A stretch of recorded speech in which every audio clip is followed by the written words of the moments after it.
future forward. So I kind of took that as more of a fill in the blank. Forward what? So I decided to fill in the blank with forward thinking. And I thought about that, and I was like thinking, well, which one of my friends do I know really thinks that far forward?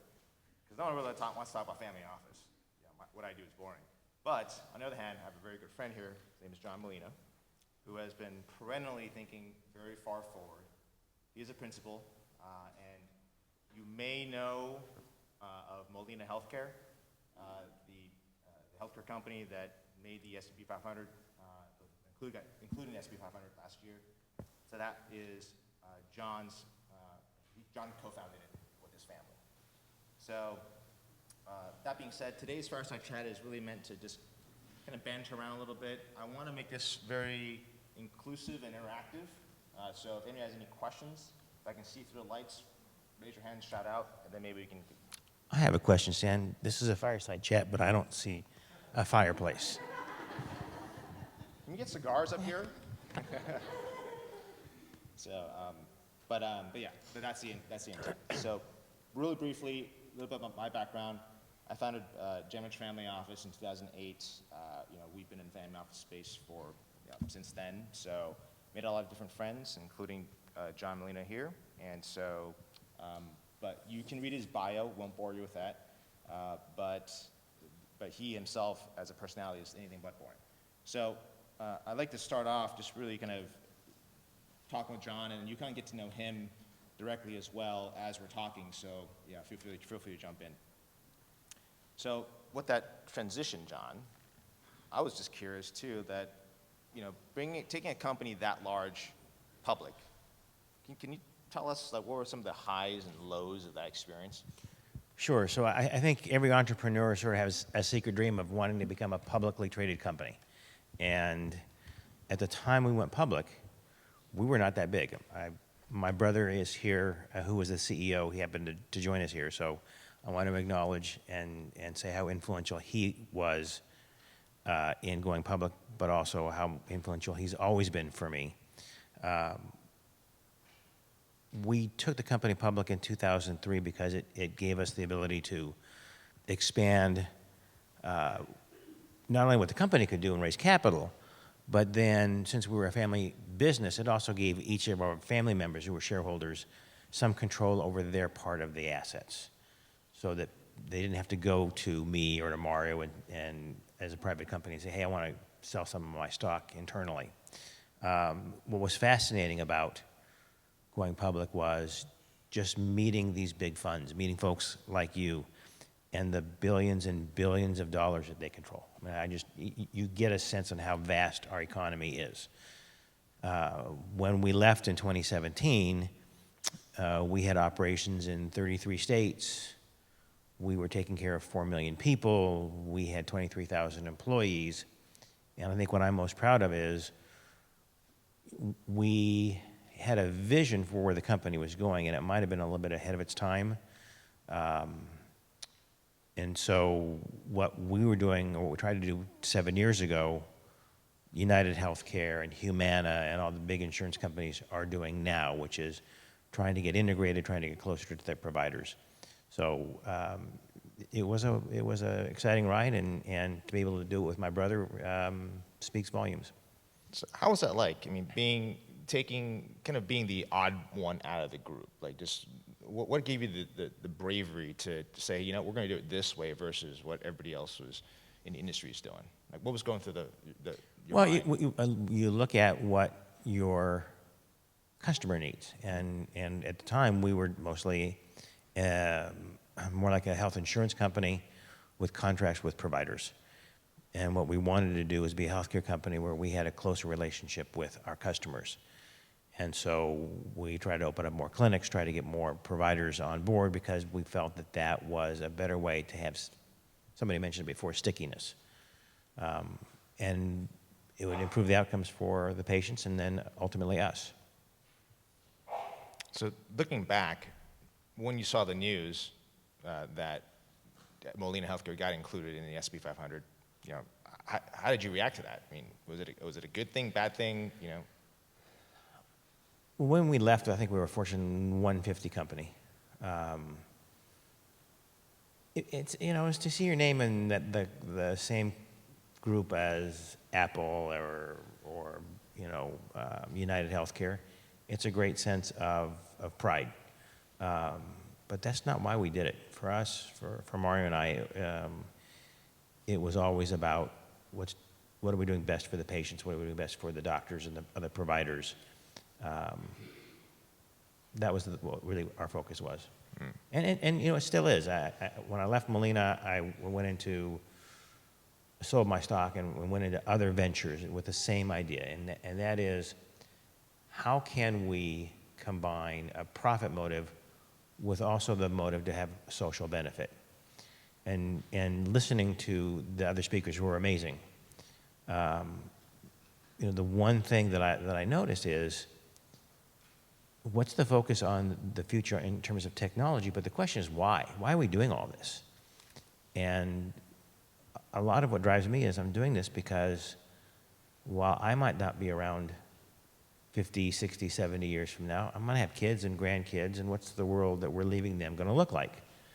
I happen to be very fortunate that I live in Long Beach. I live on the water, and if things progress the way that the government tells us they're progressing because of climate change, that house in 35 years will be underwater.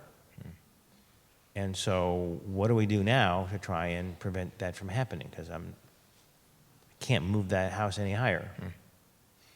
So tell us about that. Some of the projects you're working on then, you know, in that direction. Sure. So we have a company that we invest in that grows seaweed, but it's a very special kind of seaweed. And scientific studies have shown that just adding a small amount of this to cattle feed can reduce the amount of methane that cattle produce by 80%. 80%, 80. And so while everybody talks about carbon dioxide, it's really methane is the second worst greenhouse gas because it actually traps more heat in. So this is just a startup company. We were the seed investor and then a Series A investor, and we're on the board, and we're trying to help the company move along. Another company that we do a lot of work with is mussel farming. I think, if anything, the pandemic has taught all of us, we need to have things closer to home. And people don't realize this, but 80% of all seafood that we produce or that we consume in this country is imported. 80%. And if it's not, if it's actually grown here, we also then turn around and we fly or ship that seafood that's wild caught here to Asia to have it processed and flown back. That's a tremendous carbon footprint.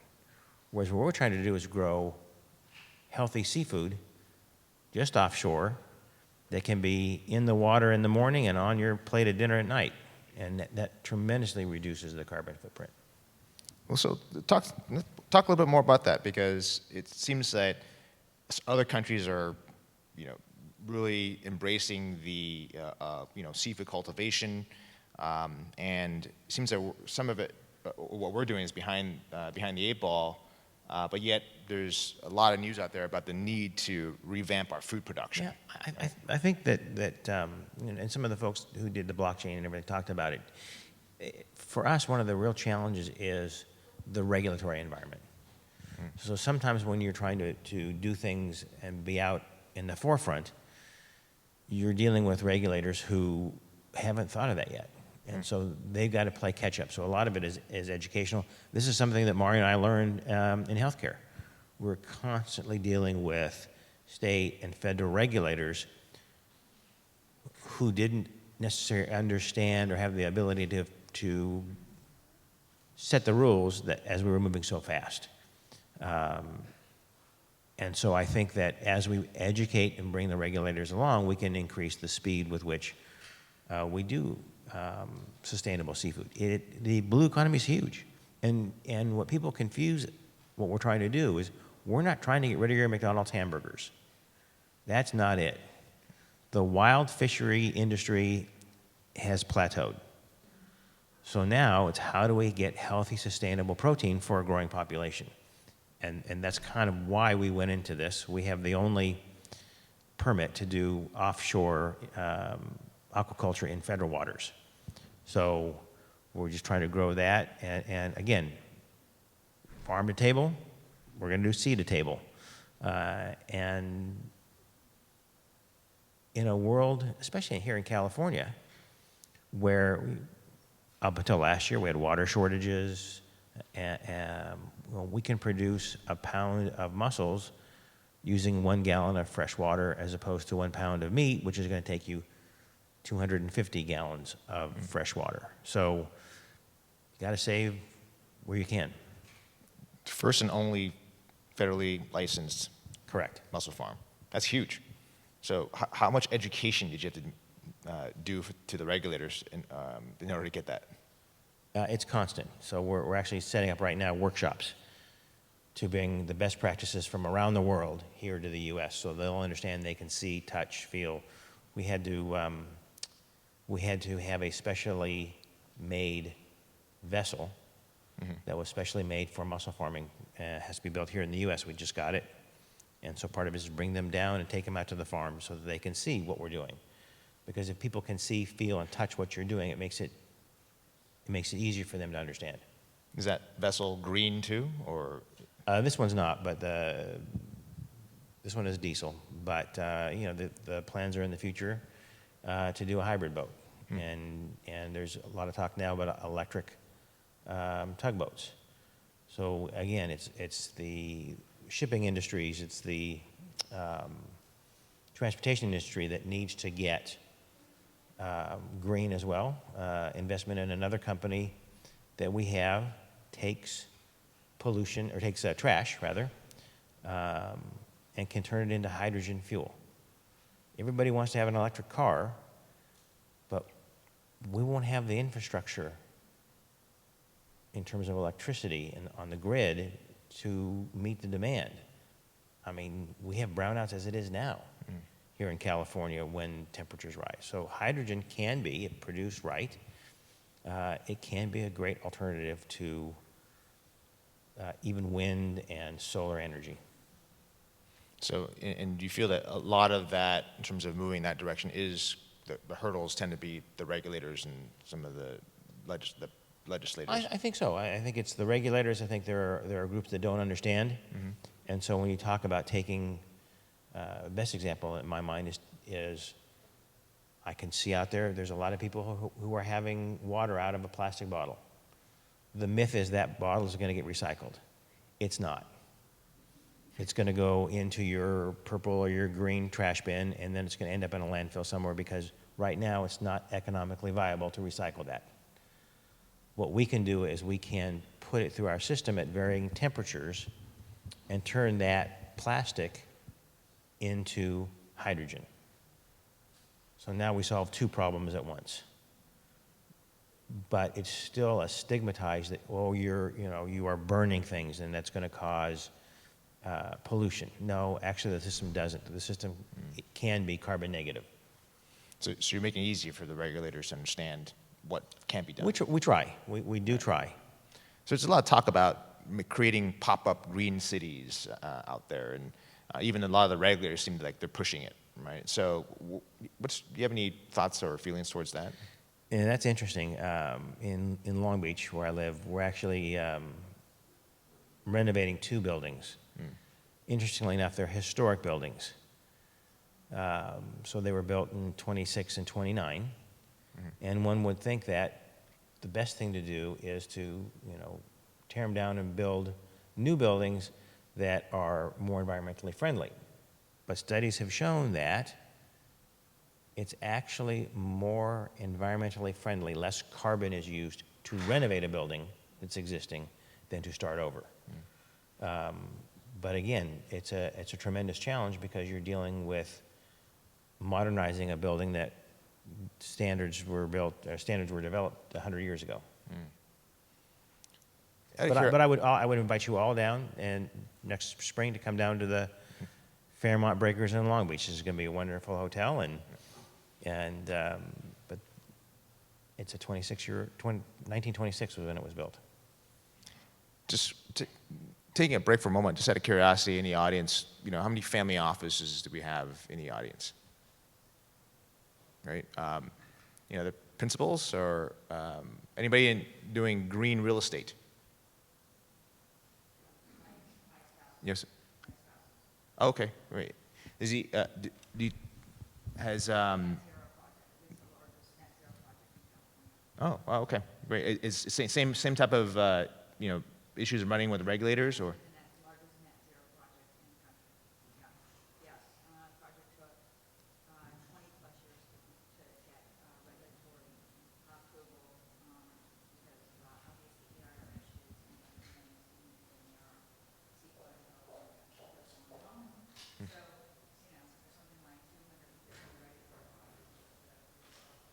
And it's such a wonderful and simple idea, but so many regulations, and a lot of times the regulators don't even talk to each other when they should. So,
that's right. And again, we talk about family offices, and so that's one of the things that drives me is, again, it's for the generations yet to be. And it's about putting and deploying your money so that the world that they inherit is better than what we've got. And whether we can do that through technology or through simple things like sustainable ocean fishing is what drives me and has always driven our family. I think that's what we were taught growing up, and that's what we want to teach our kids. I know that a number of my siblings have family foundations. I know that I do, and so we sit down when my kids are a little bit younger. But again, it's also teaching them how to be responsible investors, how to make the right decisions on which nonprofit organizations to support is very important. So having this type of drive and purpose, I know that both you, your brother, and the rest of your family are really involved in the nonprofit space, particularly the aquarium at Long Beach as well. Has that, also inspired you somehow to want to take up this purpose? Yeah, a lot of it goes back to our parents. So we helped the aquarium. That meant something to our parents, and we carried on the legacy. And because we were fortunate enough to be able to make big contributions, we did. And then last year, the 5 siblings got together, and we made the lead donation for the Molina family Latino gallery in the Smithsonian. So it is going to be a precursor to the Latino museum that we're hoping to get built as part of the Smithsonian. So again, it's there so that when our grandkids, don't have any yet, but I know Mario does, when his grandkids get older, they can look at that and say, hey, that was my granddad did that, and he did something important, and look at his contribution, and I want to follow through. Because you can't take it with you, and so you may as well leave a good legacy. And I know, speaking on behalf of my siblings, I know each of them have done that by endowing different chairs at different universities or scholarships, or the like I say, the work at the aquarium or the work at the Smithsonian.